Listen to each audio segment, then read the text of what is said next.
This is Andrew Dudich with 99.5 and 980 WITY. I'm with one of the Georgetown Fair Board members, Scott Davis, right now. Thanks for joining us today. Good to be here, Andrew. You're kind of running around all the time and seem like you are a wealth of information about all the events at the Georgetown Fair. What does it take to put on an event like this? Well, it takes a lot of planning. We've got 24 board members, and one thing that I focus on is I do the premium book and our promotional flyer, so I kind of know the events. It's not that I'm a wealth of knowledge, it's just I was the one that helped put those publication materials together. It takes a lot. We'll start, we'll take August off, but we'll have a monthly meeting. We'll start in September, and we'll start running ideas back and forth between our other board members, see what we'd like to do different for next year, and it just takes a lot of thought, but the real thing is the follow-up. As with any event, well, life in general, any job, is the follow-up is where the details are. And we just come up with some good ideas, and some of us just push them through and keep pounding away on them all year long, and the next thing you know, the calendar tells us we have a fair. So we're there then. It takes a lot of volunteers to put this on. There's kind of committees for all the events. Do you have any idea of how many people it takes to put on Georgetown Fair? Well, I've always used the comment it takes a couple of hundred.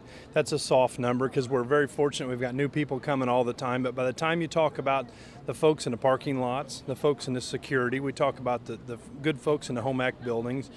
Just take 24 directors and add a spouse to that, and you're in the neighborhood of 40 to 50, through there. So it's a fluid number, if you will, but there's a lot of folks, and that's the neat thing about it. Nobody is going to take credit for it solely because you can't do it yourself. You absolutely have to have all the individuals, and the individuals can't do it if you don't have patrons here. So if you're not good at what you do, people don't want to come back. So we do our very best to try to make it fun and make it new every year just to get repeat business. One of the new things you have this year is the rodeo. Yes, the rodeo we had, the last one I believe was in the early 2000s.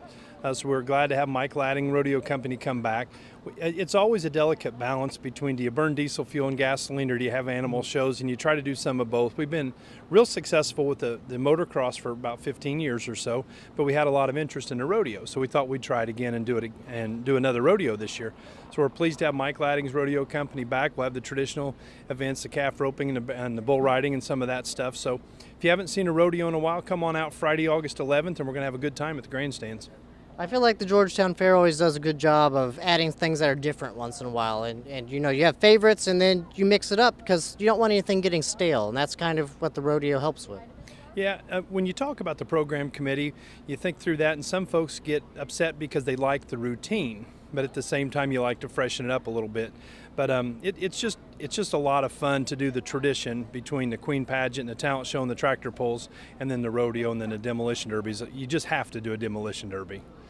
There's a whole bunch of different things out at the fair. Some people come out for home ec entries, showing their vegetables off or their art or collection. Some people do livestock. Of course, the grandstand events are always a big draw. There's the carnival. What's kind of been your go-to at the fair that's kind of the thing you always like to see?